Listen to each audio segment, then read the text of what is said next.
चुनाव से कुछ दिन पहले रोहिणी आचार्य सारण में हेलीकॉप्टर से उतरती हैं और उतरने के साथ ये कहती हैं कि मैं सारण की बेटी हूं, सारण की जनता की सुनने और उनके दुख को हरने आई हूं।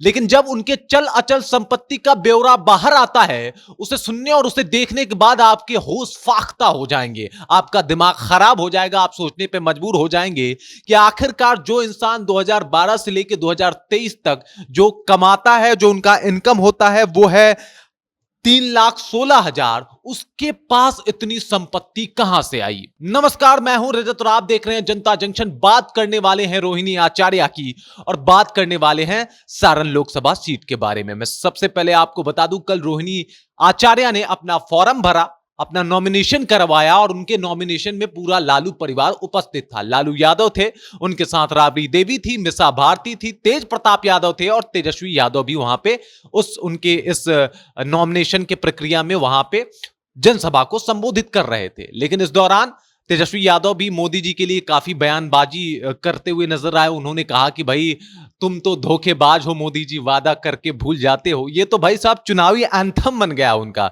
वो जहां जा रहे हैं इस गाने को गा रहे हैं और इसके बारे में बता रहे हैं। बहरहाल वापस आते हैं रोहिणी आचार्य के ऊपर। आपको याद होगा कि चुनाव के कुछ दिन पहले रोहिणी आचार्य को हेलीकॉप्टर से सिंगापुर से ड्रॉप किया जाता है सारण में, और सारण में आके अचानक से वो सारण की बेटी बन जाती हैं। हालांकि लालू प्रसाद यादव का सारण कभी गर रहा है और पहली बार वहां से वो सांसद चुन के जाते हैं। आखिरी बार जब उनकी सदस्यता समाप्त होती है तब भी वो सारण के ही सांसद होते हैं। लेकिन जब आप चल अचल संपत्ति का ब्यौरा रोहिणी आचार्य का सामने आया है तो आप सोचने पे मजबूर हो जाएंगे। मैं आपको बता दूं, जो उनकी चल संपत्ति है वो है 2,99,00,000 रुपए, और जो अचल संपत्ति है वो है 12.82 करोड़ रुपए, यानी 12,82,000, माफ कीजिएगा, 12,82,00,000 रुपए। इतनी इनकी संपत्ति है, ये डेटा है।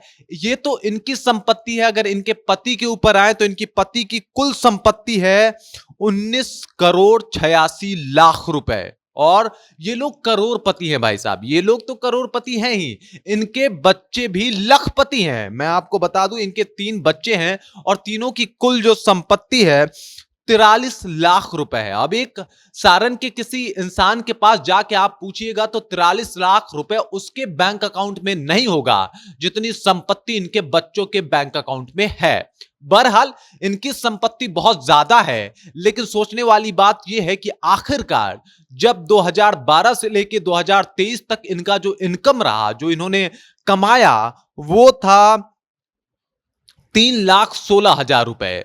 तो इतनी संपत्ति इनकी कैसे हो गई? यानी लगभग 15 लाख से भी ज्यादा इनकी संपत्ति जो अभी दिखाई जा रही है वो कहां से आया, किस तरीके आया? ये विचारणीय बात है, ये सोचनीय बात है और जनता को इसके ऊपर सोचना भी चाहिए। भाई चुनाव आयोग इसीलिए चल अचल संपत्ति का ब्यौरा मांगता है क्योंकि जो वहां से जो चुनाव लड़ रहा है उस जनता को पता होना चाहिए कि उनका जो नेता आया है वो किस छवि का है, उसकी संपत्ति क्या है, उसका टोटल ब्यौरा क्या है, उसको पता होना चाहिए। और आपके अंदर इच्छाएं भी होती है ये जानने की कि आखिर में ये जो नेता चुनाव लड़ रहा है उसकी कुल संपत्ति कैसी है, कितनी है, वो इंसान कैसा है, उसके ऊपर कोई आपराधिक मामले हैं कि नहीं है, ये सब कुछ आप जानना चाहते हैं। ये कोशिश करते हैं उनके बारे में और इसलिए मैं ये जानकारी आपको बता रहा हूं।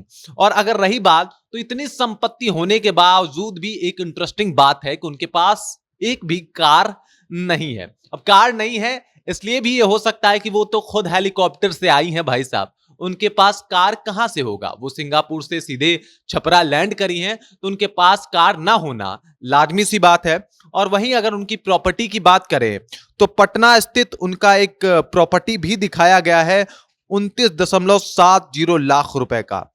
मैं आपको बता दूं 68.6 लाख रुपए का एक प्रॉपर्टी भी इनका दिखाया गया है। 29.6 लाख रुपए का इनका कुल आभूषण जो है, जो बैंक में जमा है, उसके बारे में दिखाया गया है। और अगर इनके पास सोने की बात करें तो अभी 33 लाख रुपए का जेवर इनके पास है।